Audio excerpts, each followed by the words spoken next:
14. Zakat, infak, sedekah, dan wakaf dalam bisnis. A. Kewajiban zakat dalam sebuah usaha. Zakat merupakan suatu ibadah yang mencakup dimensi horizontal dan vertikal karena berkaitan dengan pemberlakuan konsep keadilan dalam akidah, ibadah, dan hukum. Kewajiban zakat dalam sebuah usaha merupakan suatu keharusan. Ada beberapa kategori zakat yang harus diperhatikan sesuai bidang usaha yang dijalankan oleh kewirausahaan. Apabila usaha yang dijalankan berhubungan dengan bidang pertanian, maka yang harus dikeluarkan adalah zakat pertanian. Dan sebaliknya, apabila usaha yang sedang dibesarkan oleh wirausahawan bidang peternakan, maka zakat yang harus dikeluarkan adalah zakat peternakan. Untuk pertambangan, maka ada penjelasan tentang zakat pertambangan dan lain sebagainya. Berikut beberapa penjelasan yang berkaitan dengan zakat. Makna zakat secara etimologi berasal dari kata zakah yang berarti suci, baik, berkah, tumbuh, dan berkembang. Bahasan tentang zakat dijelaskan dalam surah Asy-Syams, surah ke-91 ayat 9, yang maknanya sesungguhnya beruntunglah orang yang menyucikan jiwa itu. Dan dalam surah Al-A'la, surah ke-87 ayat 14, yang maknanya sesungguhnya beruntunglah orang yang menyucikan dirinya. Dan banyak lagi ayat-ayat lain yang memuji orang-orang yang mengeluarkan zakat.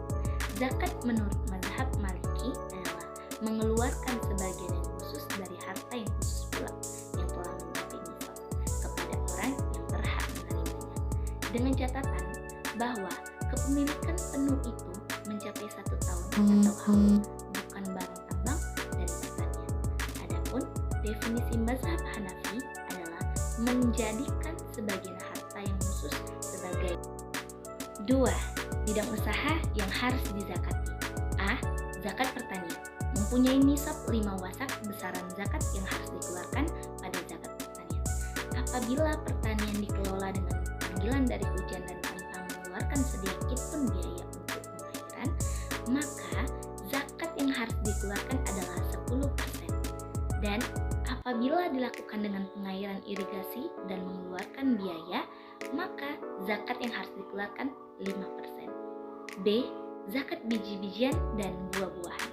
Adapun besaran zakatnya adalah buah-buahan biji-bijian yang dialiri dengan air hujan, maka zakatnya adalah 1/10. Dan jika dialiri dengan air yang diangkut binatang atau kincir air atau mesin air, maka zakatnya 1/20.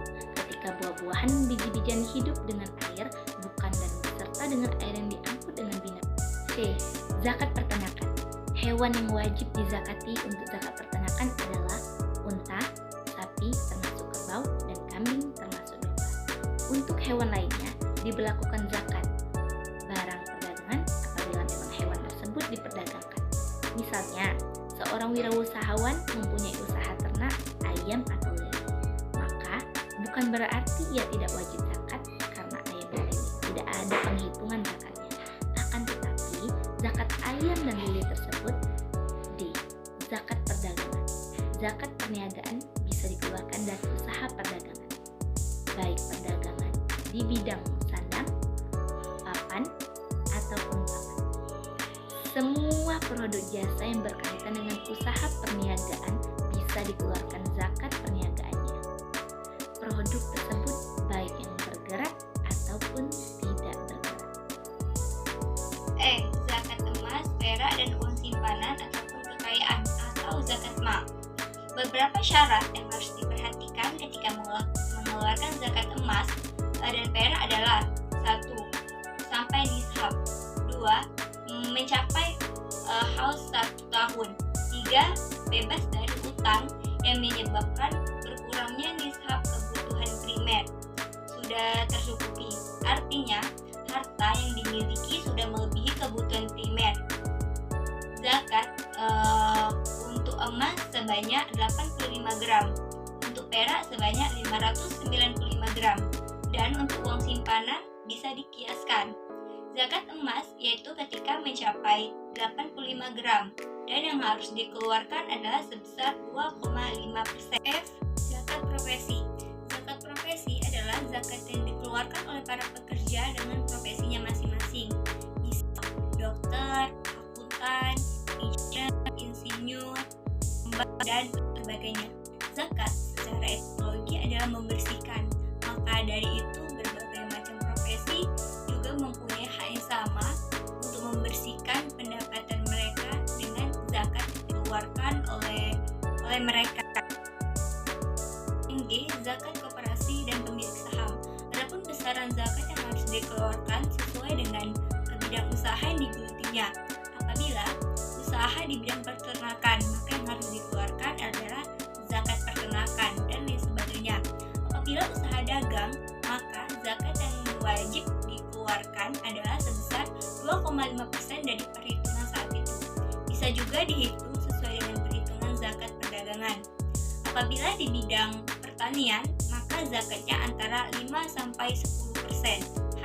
Zakat untuk harta karun dan pertambangan. Zakat untuk harta karun yang terpendam adalah 1/5 dari yang diperoleh, yaitu 20% dari pendapatan dan tidak disyaratkan harus haul 1 tahun untuk pemiliknya. Akan tetapi beberapa ulama yang berbeda pendapat mengenai apakah barang tambang sama dengan harta karun, dan pendapat mayoritas adalah bahwa zakat harta karun sebanyak 20%. Akan tetapi zakat barang tambang adalah 2,5%. Dikiaskan dengan zakat emas dan perak. Pendapat minoritas untuk barang tambang dan harta karun adalah zakatnya yaitu sebesar 20% atau 1/5 dari harta yang didapatkan. I. Zakat hadiah. Banyak yang tidak setuju dengan zakat hadiah dengan dalih bahwa zakat hadiah mengada-ada. Menurut beberapa kalangan mengkiaskan bahwa perolehan zakat hadiah dengan zakat mal, zakat pertanian dan zakat rizak adalah hal yang mengada-ada. Menurut pendapat lainnya, perolehan hadiah harus dikaitkan dengan harta yang dimilikinya. Artinya, tetap harus dipertimbangkan haul dan nishab. Setelah harta yang dimiliki dan harta yang didapatkan dari hadiah masuk di hitungan haul 1 tahun sesuai dengan nishab zakat, maka zakat harus dikeluarkan saat itu dengan perhitungan zakat mal. J. Zakat fitrah. Zakat fitrah adalah zakat yang wajib dikeluarkan untuk setiap individu, baik laki-laki, perempuan, dewasa, anak-anak maupun bayi baru lahir. Zakat fitrah adalah zakat yang mengembalikan manusia menjadi sosok yang fitrah, yang diwajibkan kepada mereka mempunyai kelebihan makanan atau harta pada malam dan pagi hari saat sebelum hari raya. Zakat fitrah dikeluarkan pada bulan Ramadan paling lambat sebelum ditunaikannya sholat Idul Fitri. Ada 8 golongan yang menerima zakat fitrah, yaitu fakir, miskin, amil, mu'alaf, hamba sahaya, qarim, fisabilillah, dan ibnu sabil. Tetapi lebih baik zakat fitrah diberikan kepada 2 kategori awal. Yang pertama fakir dan miskin. Nilai zakat yang diberikan adalah sebuah beras yang relatif tidak banyak. Jika diberikan pada fakir miskin, maka akan sangat bermanfaat bagi mereka yang membutuhkan zakat tersebut. 3. Syarat wajib mengeluarkan zakat. Adapun syarat yang wajib dikeluarkan untuk objek yang wajib zakat adalah A. Al-nil al-tam, dan berarti harta itu dikuasai secara penuh dan dimiliki secara sah. Yang B. Al-nama, adalah harta yang berkembang jika diusahakan atau memiliki potensi untuk berkembang. Yang C. Al-nisab, telah mencapai nisab. Yang D. Melebihi kebutuhan pokok, yaitu minimal yang diperlukan seseorang dan keluarganya yang menjadi tanggung jawabnya untuk kelangsungan hidup. Yang E. Al-haul, telah mencapai 1 tahun untuk harta tertentu. 4. Waktu mengeluarkan zakat. Khalifah Utsman bin Affan menyarankan bahwa mengeluarkan zakat setiap bulan Islam, yaitu bulan Muharram. Namun, mayoritas ulama tidak membatasi untuk mengeluarkan zakat, terserah mulai bulan apa saja. Sodako dan semaha dalam sebuah usaha. Sodako bersifat sukarela dan tidak terikat pada syarat-syarat tertentu dalam pengeluarannya, baik mengenai jumlah, waktu, dan kadarnya. Pengertian sodako sebenarnya hampir sama dengan pengertian infak, termasuk juga rukun-rukunnya, hukum, dan juga ketentuannya.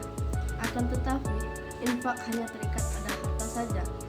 Infak diberikan dengan mengeluarkan materi. Seorang wirausahawan memiliki banyak sekali peluang untuk bersedekah dalam hidupnya, dimulai dari memberikan layanan yang sangat baik kepada pelanggan, melebihi apa yang diharapkan oleh pelanggan-pelanggannya, merupakan suatu sedekah.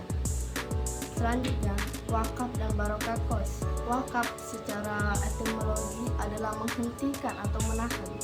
Wakaf menurut istilah sara adalah menahan harta yang mungkin diambil manfaatnya tanpa menghabiskan atau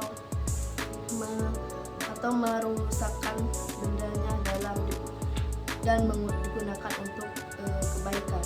Maksudnya adalah membekukan hak milik terhadap harta atau suatu manfaat tertentu, biasanya untuk kepentingan umum.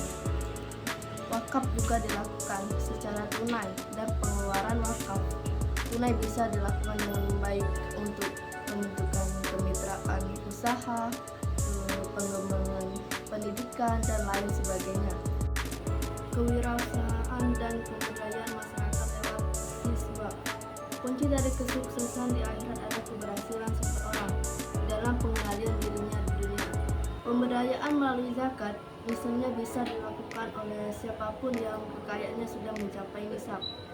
Penerimaan zakat yang merupakan 8 golongan dari orang-orang yang tidak mampu akan bisa menggunakan uang pemberian zakat tersebut untuk mencukupi kebutuhan pokok mereka.